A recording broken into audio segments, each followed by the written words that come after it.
Muy buenas noches, queridos hermanos. Un gran abrazo para todos ustedes.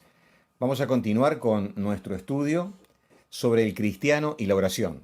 Hemos visto en dos oportunidades al Señor como un ejemplo de oración y en este caso vamos a referirnos a la enseñanza de la oración modelo y vamos a dedicarnos también durante 2 miércoles a analizar las partes de esta oración. Así que les invito a que podamos abrir nuestras Biblias en el Evangelio según San Mateo, capítulo número 6, verso número 9. Les invito a acompañarme con la lectura que dice: Vosotros pues oraréis así: Padre nuestro que estás en los cielos, santificado sea tu nombre, venga tu reino, hágase tu voluntad como en el cielo, así también en la tierra. El pan nuestro de cada día, dánoslo hoy, y perdónanos nuestras deudas, como también nosotros perdonamos a nuestros deudores, y no nos metas en tentación, mas líbranos del mal, porque tuyo es el reino, y el poder, y la gloria, por todos los siglos. Amén. Vamos a orar a nuestro Dios. Señor, te damos gracias porque en esta oportunidad podemos abrir las Sagradas Escrituras y recordar las enseñanzas tan profundas y al mismo tiempo tan simples expresadas por el Señor. Gracias porque Él enseñó a sus discípulos y también enseñándole a ellos nos enseña a nosotros. Quisiéramos que tú abras nuestro entendimiento y nos ayudes a fijar estas verdades en nuestro corazón. Lo rogamos en el nombre del Señor Jesús. Amén. Bueno, seguramente en muchas oportunidades hemos leído y muchos de nosotros podemos recitar de memoria el llamado Padre Nuestro. Una de las primeras cosas que tendríamos que decir es que el Padre Nuestro, si bien puede tomarse como un rezo, es decir, una forma de oración repetitiva, no debemos considerar que este es el propósito principal por el cual el Señor dio este modelo de oración. Una de las cosas que Él les decía a sus discípulos era de que ellos evitaran usar vanas repeticiones. Fíjense lo que dice el verso número 7 del mismo capítulo que acabamos de leer. Y orando no uséis vanas repeticiones como los gentiles que piensan que por su palabrería serán oídos. No os hagáis semejantes a ellos, porque vuestro Padre sabe de qué cosas tenéis necesidad antes que vosotros le pidáis. Eso dice el verso número 8. Muchos llegan a pensar, copiando tal vez las modalidades de rezos y oraciones hasta de otras religiones, que a través de la repetición incansable de rezos se puede llegar a obtener el favor divino. Por ejemplo, dentro de la religión budista se escriben oraciones en unas especies de rodillos y se los pasa por delante de la cara de, digamos, de esta divinidad. Y entonces se lo hace girar para que Buda, supuestamente allí, pueda leer una y otra vez aquellas cosas que se le están solicitando. Bueno, nunca esto estuvo en la mente del Señor. Estas vanas repeticiones que podemos llegar a hacer no tienen ningún tipo de sentido ni valoración por el Señor. El Señor realmente desea que nosotros podamos expresar lo que son nuestras necesidades, así como un hijo se acerca confiadamente a hablar con su padre. Pero por esto digo que no tiene nada de malo que tal vez en algún momento recitemos el Padre Nuestro, pero ese no fue el sentido prioritario, porque el Señor respondió a la pregunta de los discípulos: bueno, Señor, ¿cómo orar? lo veían orar en forma permanente y enséñanos cómo hay que hacer con esto de la oración. Y entonces el Señor les dice en el verso número 9, vosotros pues oraréis así, oraréis de esta manera. O sea, les pone la oración como un modelo del cual ellos pudieran tomar los elementos que deben componer la oración que se eleva al Señor. En cuanto a los componentes, a esta división que el Señor hace en apenas unas casi 70 palabras, tenemos que ver que podemos dividirla como si fuera en tres partes. En primer lugar, una invocación, cuando se dice, Padre nuestro que estás en los cielos. La segunda parte son 6 peticiones. Y la tercera parte es la conclusión, donde se rinde la gloria al Señor y se le dice, tuyo es el reino y el poder y la gloria por todos los siglos. Amén. Tenemos que decir también que el Padre Nuestro pone como distintos énfasis, y el énfasis más importante que podemos encontrar en el Padre Nuestro es la gloria de Dios. Por eso, en el momento en que se están haciendo las peticiones que tienen que corresponder a Dios, se dice que el nombre del Señor sea santificado, que venga su reino y que su voluntad sea hecha como en el cielo, así también en la tierra. Primero, los intereses de Dios. Primero, la persona de Dios. Primero, Dios. Nosotros somos tentados primeramente a querer abrir nuestro corazón para contar nuestros problemas. Pero fíjense que el Señor lo primero que hizo fue enfocarse en el Padre y no en el hombre y las necesidades del hombre. Vamos a ver la división de estas 6 peticiones. 3 peticiones están en relación a Dios.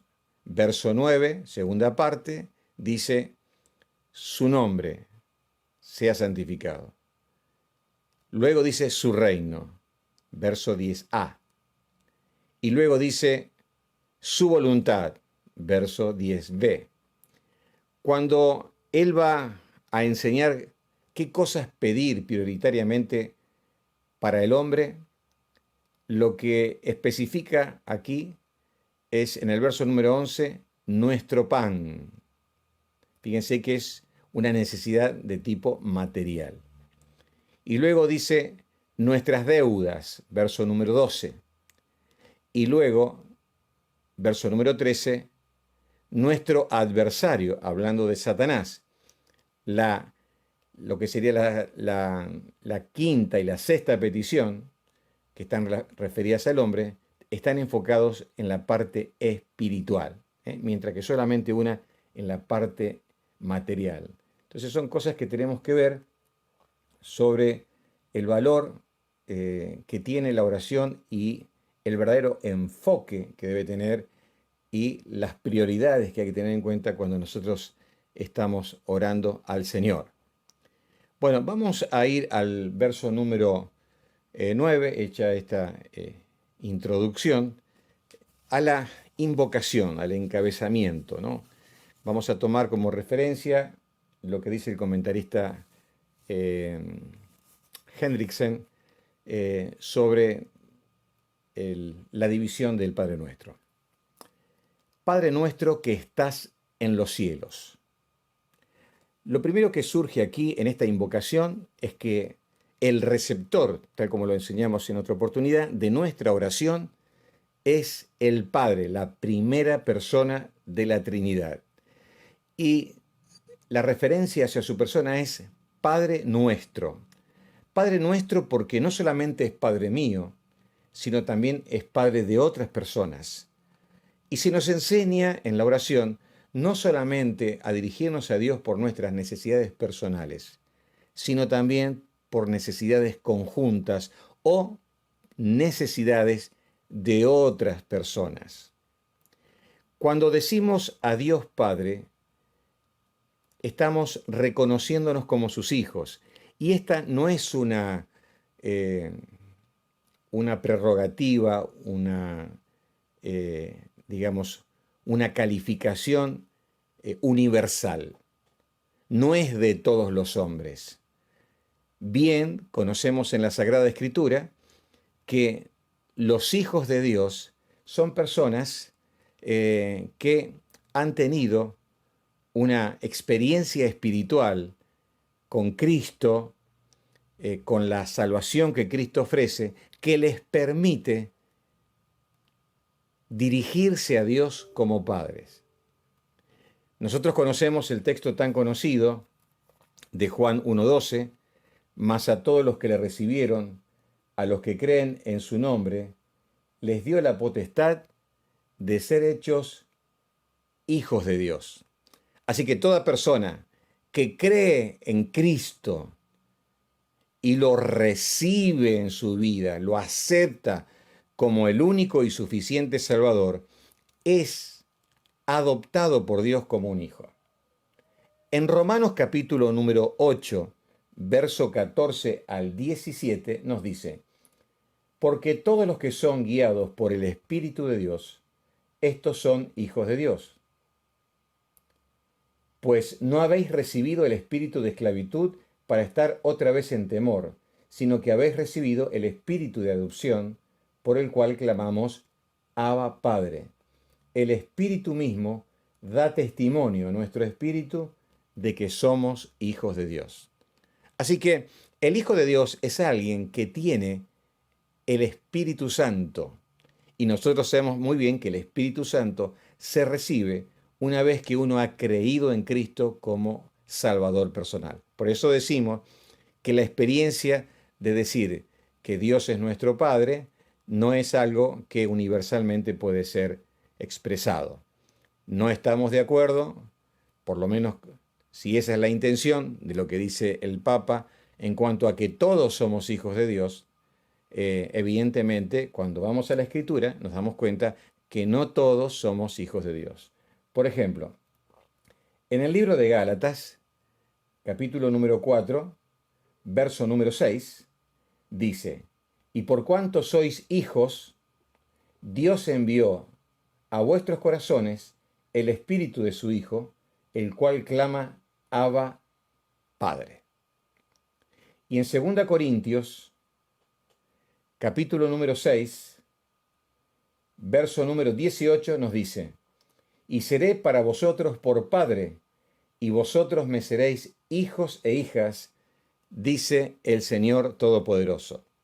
Hay otro pasaje que podemos leer también en 1 Juan 3:1 que dice: mirad cuán amor nos ha dado el Padre para que seamos llamados hijos de Dios. Así que la paternidad de Dios es posible gracias a la obra redentora, gracias al sacrificio de Cristo y de que nosotros lo hayamos aceptado a Él y a su obra para nuestra salvación. Ahora, si bien esto es así, también la Escritura nos dice que en un sentido general, el hombre también puede decir que Dios es su Padre. Y vamos a leer en Malaquías capítulo 2, verso número 10, que dice: ¿no tenemos todos un mismo Padre? ¿No nos ha creado un mismo Dios? ¿Por qué, pues, nos portamos deslealmente el uno con el otro, profanando el pacto de nuestros padres? Y aquí notamos algo importante, y es que Dios es Padre, o Dios, todos somos hijos de Dios, hablando del género humano, pero en el sentido de que todos hemos sido creados por Dios, como dice el texto. No nos ha creado un mismo Dios. Todos somos hijos de Dios en cuanto a la creación, porque provenimos de Dios. Pero ser hijos de Dios en una relación íntima y personal para comunicarnos con Dios por medio de la obra de Cristo, solamente es posible a partir de nuestro arrepentimiento y de nuestra fe puesta en el Señor Jesucristo. ¿Queda claro esto? Así que Es muy importante que nosotros tengamos en cuenta esta diferencia. Así que como hijos de Dios, por haber experimentado la salvación del Señor y la presencia del Señor en nuestra vida, es que nosotros podemos llamar a Dios Padre. Fíjense lo que nos dice Juan, capítulo número 8, verso número 44, porque Jesús dijo lo siguiente: vosotros sois de vuestro padre el diablo, y los deseos de vuestro padre queréis hacer. Él ha sido homicida desde el principio y no ha permanecido en la verdad porque no hay verdad en él. Entonces, en esta discusión con los religiosos de la época, que ellos decían que Dios era su padre, y Jesús le dijo: el padre de ustedes es el diablo, es Satanás. Así que el que no es hijo de Dios es hijo del diablo, y solamente puede ser adoptado como hijo de Dios a través de la obra redentora de nuestro Señor Jesucristo. Muy bien, vámonos entonces a lo que sería el cuerpo de la oración. Vamos a ver la primera parte de las 6 peticiones. Vamos a ver las peticiones en relación a la persona de Dios. En primer lugar, entonces, tenemos la expresión santificado sea tu nombre. ¿Qué significa esto de santificado? Santificado significa reverenciado. Entonces, la forma en que el nombre de Dios puede ser reverenciado es a través de su exaltación, es a través de su glorificación.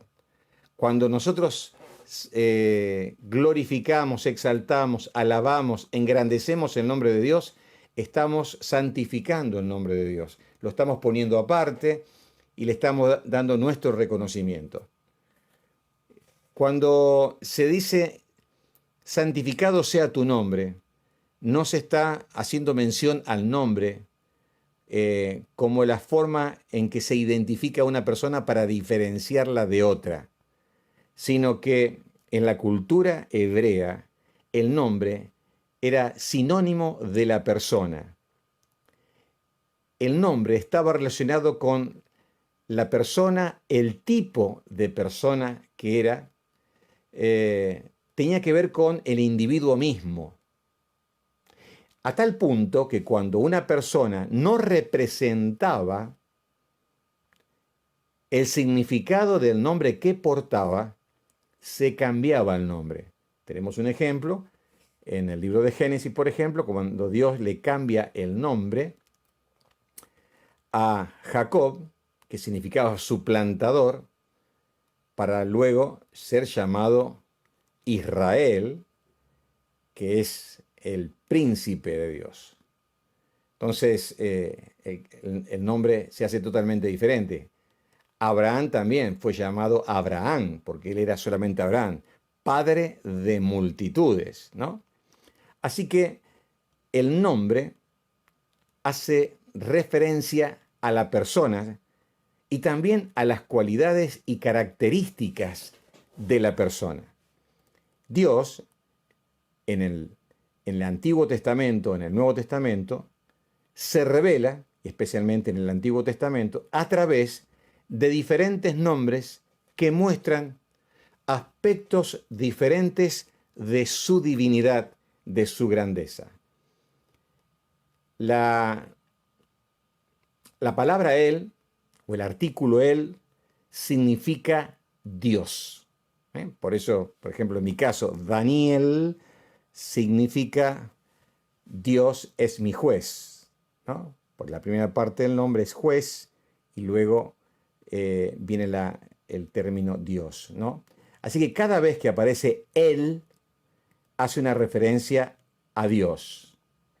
Por ejemplo, El Shaddai significa el Dios Todopoderoso, así como es expresado, por ejemplo, en Génesis capítulo número 17, verso número 1, era Abraham de edad de 99 años cuando se le apareció Jehová y le dijo: yo soy el Dios Todopoderoso, anda delante de mí y sé perfecto. Y allí Todopoderoso, Dios Todopoderoso, es El Shaddai. Otro nombre de Dios es Elohim, y eso lo tenemos en el libro de Génesis también. Génesis 1.1 dice: en el principio Elohim creó los cielos y la tierra, y la tierra estaba desordenada y vacía. Se lo muestra como el Dios creador. Elohim es una palabra plural que hace una referencia directa a la Trinidad, a las tres personas de la Trinidad: Padre, Hijo y Espíritu Santo, ¿no? Así que también, por ejemplo, Elión es el Dios Altísimo. En Números, capítulo número 24,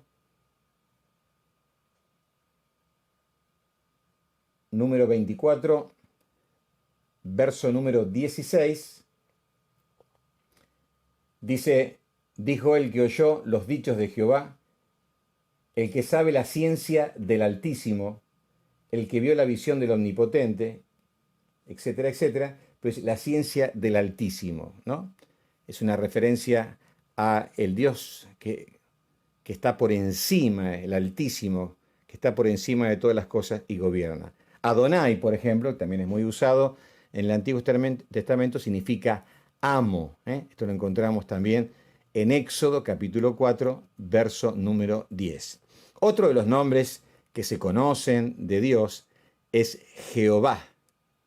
Es una forma del verbo ser, que significa yo soy el que soy o seré el que seré. En el original hebreo eran 4 letras: la Y, la H, la W y la H. Eso se llamaba el tetragramaton. Y a esas consonantes, a esas 4 consonantes, le pusieron vocales para que se pudieran leer, ¿no? Y entonces de allí es donde nosotros tenemos el nombre Jehová o Yahvé, ¿no? Que muchas traducciones de la Biblia lo dicen de esta forma, ¿no? Así que Jehová también es una forma en que el Señor se revela como el Dios que es, o que será lo que será, el Dios que siempre existe, ¿no? El suficiente Dios. Y el nombre Jehová también se usa en forma compuesta. Por ejemplo, Jehová de los ejércitos, Salmo 46:7. O Jehová nuestra justicia, Jeremías 23:6. O Jehová proveerá. Esto lo tenemos en el momento en que el Señor lo libra a Abraham de matar a su hijo, Génesis 22:14. Jehová es mi bandera, que sería Jehová Nisi, Éxodo 17:15. Jehová es mi sanador, Éxodo 15:26. Jehová es paz, este es más conocido, Jehová Shalom. Y Jehová es mi pastor, Salmo 23:1. Así que cuando estamos hablando de santificar el nombre de Dios, estamos poniendo énfasis en exaltar la persona de Dios. Y en nuestra oración debe haber exaltación de la persona del Señor, adoración, alabanza, una expresión de júbilo hacia el Señor por lo que Él es, honrarlo, glorificarlo, exaltarlo al Señor. Este es un elemento importante que debe estar en nuestra oración. Santificado sea tu nombre. Segundo lugar, venga tu reino. Venga tu reino tiene mucha relación con lo anterior. Si Dios es reconocido como el único merecedor de recibir gloria, alabanza y honor, es necesario que su reino sea palpable y real en la vida de los seres humanos. La expresión venga tu reino no está haciendo referencia a un reino geográfico ni a un reino material, sino es un reino espiritual. Jesús dijo muy bien que el reino de Dios había llegado a la tierra y estaba en medio de los hombres. Fíjense lo que dice Lucas 17, 21. Ni dirán helo aquí o helo allí, porque aquí el reino de Dios está entre vosotros. ¿Ustedes se acuerdan lo que decía Marcos 1:11, 1:15? El tiempo se ha cumplido, el reino de los cielos se ha acercado. El reino de Dios se acercó a los hombres en Cristo Jesús.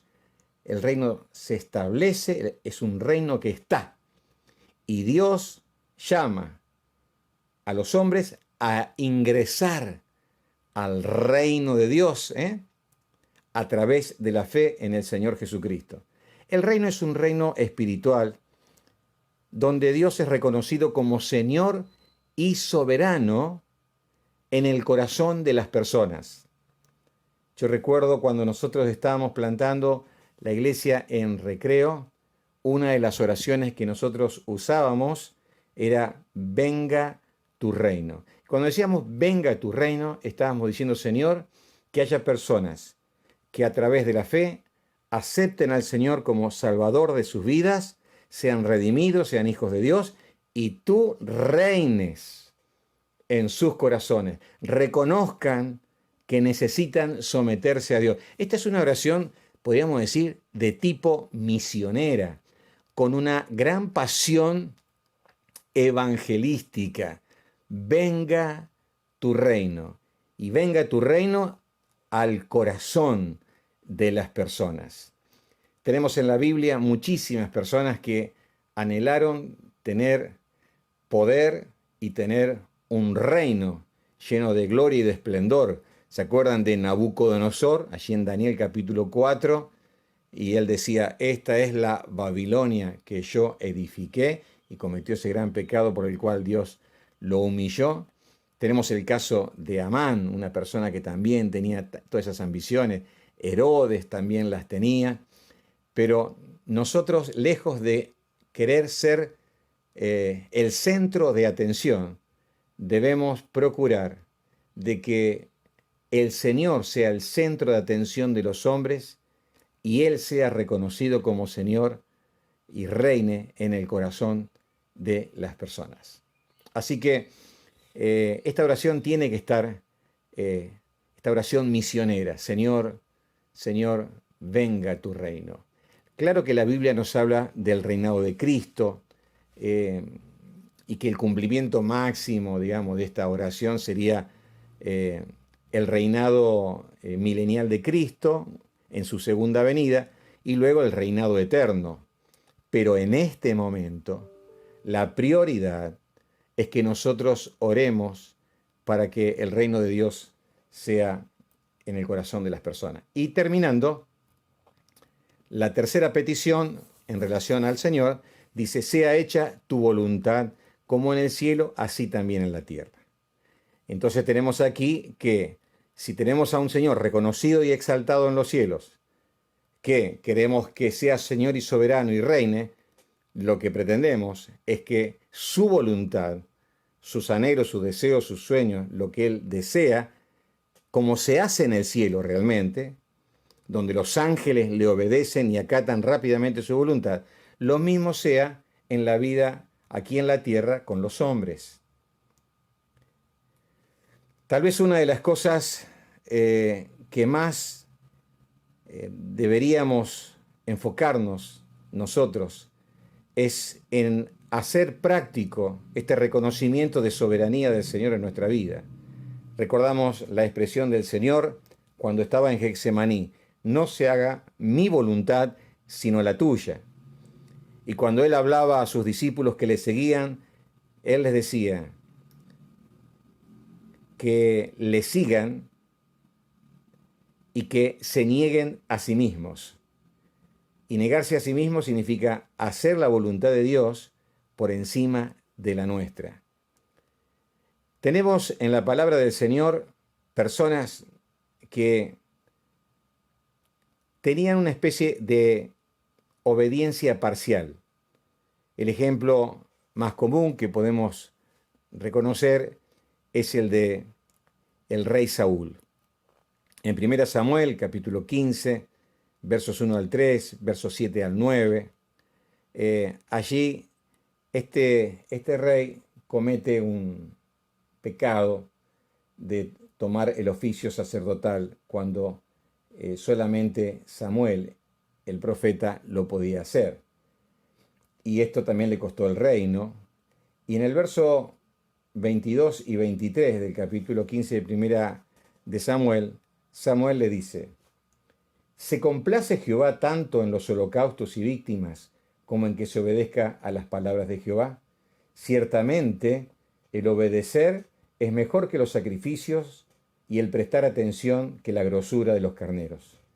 Porque como pecado de adivinación es la rebelión,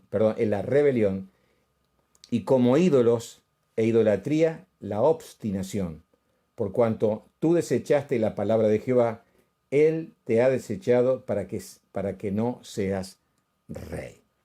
Así que Él cometió el pecado de la obediencia parcial, y esto hay que tenerlo muy en cuenta. Esto del cumplimiento y acatamiento de la voluntad de Dios a medias. Hago una parte, pero otra no la hago. No, la obediencia debe ser total. Y toda la palabra del Señor nos muestra muchísimos ejemplos de personas que tuvieron un acatamiento, digamos, de tipo permanente, instantáneo. Por ejemplo, tenemos en Génesis capítulo 6, verso número 22, lo tenemos a Noé. Y lo hizo así Noé, hizo conforme, y noten esto, a todo lo que Dios le mandó. Podemos tener el caso de Abraham en Génesis capítulo 12, cuando el Señor lo llama a que deje Ur de los Caldeos, dice que él se fue con toda su familia hacia la tierra prometida. Tenemos, por ejemplo, el caso de los discípulos del Señor, el caso de Pedro, el caso de Juan y Andrés, que dejando inmediatamente las redes, siguieron al Señor, ¿no? Por ejemplo, eso lo tenemos en Mateo capítulo 4, verso número 19, que nos dice, Mateo capítulo 4, verso número 19, que nos dice: y le dijo, venid en pos de mí y os haré pescadores de hombres. Ellos entonces, dejando al instante las redes, le siguieron. Noten eso, al instante. Se ponen a pensar. La obediencia, como decimos, no se piensa. Uno debe acatar la orden del Señor. Y así podemos mencionar ejemplos. El apóstol Pablo, exactamente lo mismo. Y el Señor Jesucristo, que fue obediente hasta la muerte y muerte de cruz. Y es el ejemplo de obediencia, como nos dice Filipenses, capítulo 2, versos 5 al 8, ¿no? En Hebreos 5, 8 dice que él, aunque era hijo, aprendió la obediencia. Así que nuestra oración también es: sea hecha tu voluntad, como se hace en el cielo, también en la tierra. Que las personas te reconozcan en la vida práctica tu soberanía y tu señorío. Y eso es para nosotros también, hermanos, una exhortación de que una vez que nosotros conocemos la voluntad del Señor, tenemos que someternos y tenemos que obedecerla. Que el Señor nos ayude entonces a poder poner en práctica esto. Te invito a partir ya de este día hasta la próxima semana a que pongamos énfasis en santificar el nombre de Dios, en estar orando para que venga su reino al corazón de los hombres, y en tercer lugar, a que su voluntad, la obediencia total e inmediata, sea real en nuestra vida y en la vida de aquellos que siguen al Señor. Oramos. Nuestro Dios, te damos gracias por tu palabra y pedimos que tú la apliques, la internalices para que la podamos obedecer. Señor, abre nuestros ojos para ver tu grandeza. Ayúdanos a no ser egoístas, a enfocarnos en nosotros mismos, sino que podamos contemplarte, santificarte, orar por la extensión de tu reino y para que tu voluntad sea hecha como en los cielos, así también en la tierra. Lo rogamos en el nombre del Señor Jesús. Amén.